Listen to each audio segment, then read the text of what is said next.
গতকালকে বাংলাদেশের ইতিহাসে একমাত্র পদত্যাগ না করা ছাত্রলীগ নেতা এবং যিনি এখনো বীর দর্পে ঘুরে বেড়াচ্ছে এবং ছাত্র শিবিরের শীর্ষ পর্যায়ের নেতৃত্বে আছে এস.এম. ফরহাদ, তিনি ব্যাপকভাবে একটি মিথ্যাচার করেছেন। গত 3 থেকে 4 মাস তাকে কেউ ক্যাম্পাসে দেখেনি।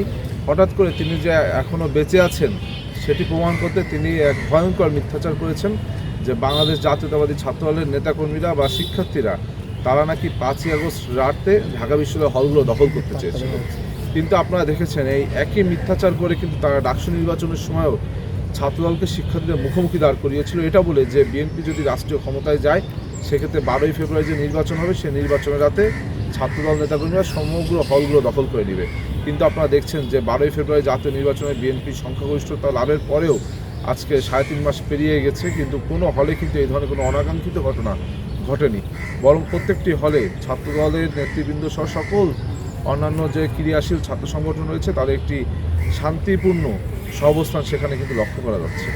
কিন্তু আমরা বারবার দেখছি যে আমরা আসলে আমাদের মাঝে মধ্যে হতাশাগ্রস্ত হয়ে যাচ্ছে, আমাদের মাঝে মধ্যে আমরা দ্বিধায় পড়ে যাচ্ছি যে কাদের সাথে আমরা রাজনীতি করছি।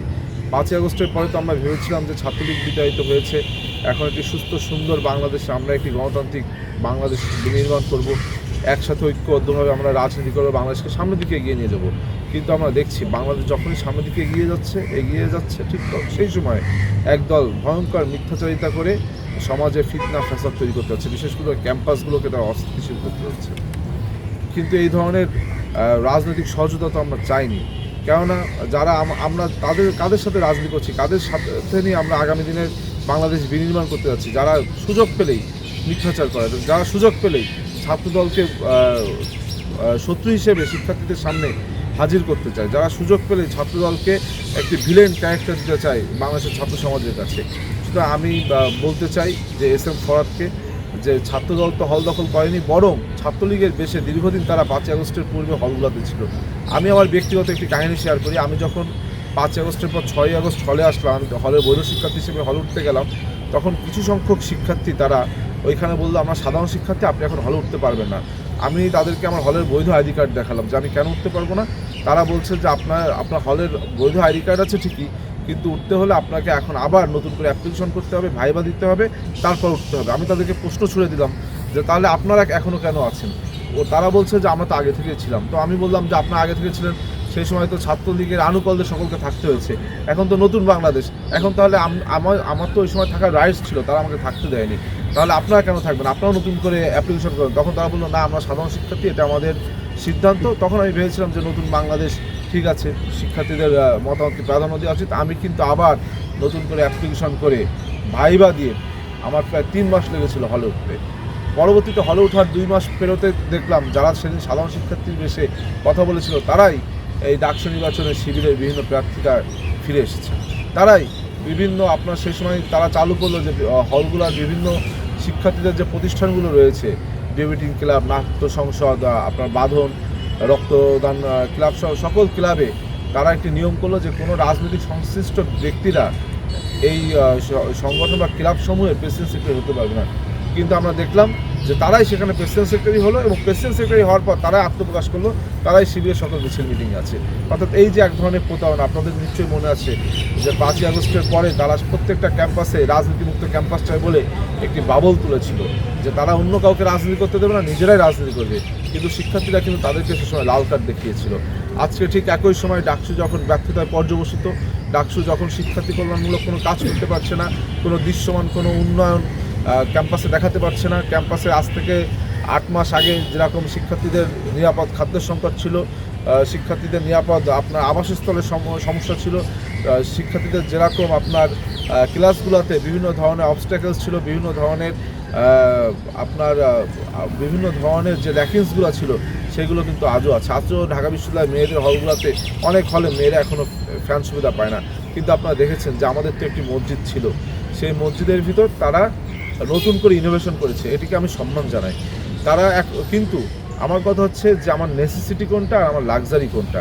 আমার মসজিদ ছিল, মসজিদের ভিতর ফ্যান ছিল, সেখানে এসি লাগানো, অথবা ডাকসু ভবন ছিল, ডাকসু ভবনে ফ্যান ছিল, সেখানে এসি লাগানো, এটা আমার কাছে লাক্সারি।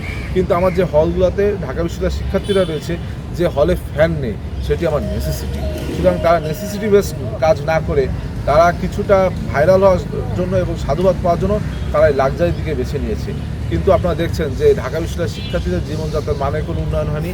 ঢাকা বিশ্ববিদ্যালয়ের শিক্ষার্থীদের তারা যে কথা ভেবে ডাকসু নির্বাচন চেয়েছিল এবং ডাকসু নির্বাচনে ভোটাধিকার প্রয়োগ করার জন্য তারা সকালবেলা এসেছিল, সেটি তারা ব্যর্থতায় পর্যবসিত হয়েছে। এবং দেখা যাচ্ছে যে ডাকসু নির্বাচনে তারা ডাকসুর দায়িত্ব পালন না করে তারা বিভিন্ন সময় কিন্তু ব্যক্তিগত পারিবারিক জীবনে ব্যস্ত থাকছে।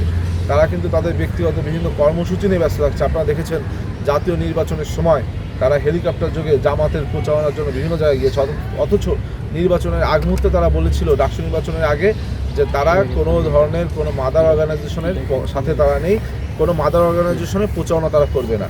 কিন্তু এবং তারা বলেছিল ছাত্রদল যদি নির্বাচিত হয় তারা মাদার অর্গানাইজেশনে বিভিন্ন প্রচারণা করবে।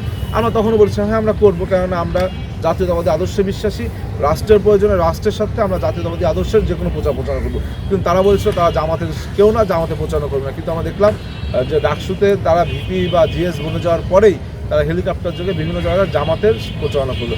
এই যে তাদের মিথ্যাচারিতা, এই যে তাদের প্রতারণা, এই যে তাদের কপটতা, এই যে তাদের চাতুর্যতা, এগুলো ঢাকা বিশ্ববিদ্যালয়ের শিক্ষার্থীদের আমি অনুরোধ করবো আপনারা মনে রাখবেন এবং সময় সুযোগ মতন আগামীতে যে ব্যালট বিপ্লব, আগামীতে যে ডাকসু নির্বাচন হবে সেই সময় আপনারা জবাবগুলো দিবেন।